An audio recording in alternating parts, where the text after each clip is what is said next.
Assalomu alaykum futbol ishqibozlari. Uzbek Football News kanaliga obuna bo'ling.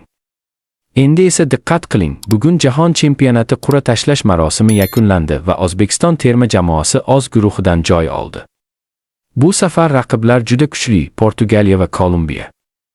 Ammo aynan shunday kuchli raqiblar bilan bahslar bizning imkoniyatimizni yanada yorqinroq namoyish etadi. Portugaliya dunyoning eng barqaror terma jamoalaridan biri.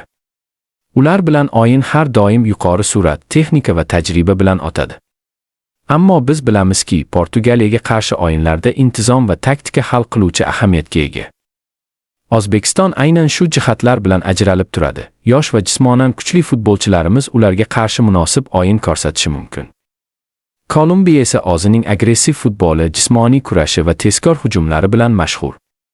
Bu jamoaga qarshi xatolarni kechirishmaydi. Lekin O'zbekiston terma jamoasi so'nggi yillarda aynan shunday bosim bilan o'ynaydigan raqiblarga qarshi tajriba to'pladi. Shu sabab Kolumbiyaga qarshi ham natija uchun kurashish imkonimiz katta. Eng muhim savol, bu guruhdan o'ta olamizmi? Bu savol sizni ham qiziqtirayotganiga ishonaman. Shuni aniq aytish mumkinki, bizning jamoa tajribani, irodani va g'alabaga ishonchni namoyish eta olsa, bu guruhdan chiqish mutlaqo imkonsiz emas. Aksincha, vaqtida berilgan zarba, taktikaning to'g'ri tanlanishi va futbolchilarimizning o'ziga bo'lgan ishonchi katta rol o'ynaydi. Siz qanday o'ylaysiz?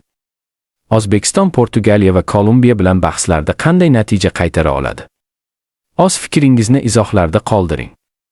Biz esa siz bilan birga terma jamoamizni qo'llab-quvvatlashda davom etamiz. Oldinga O'zbekiston!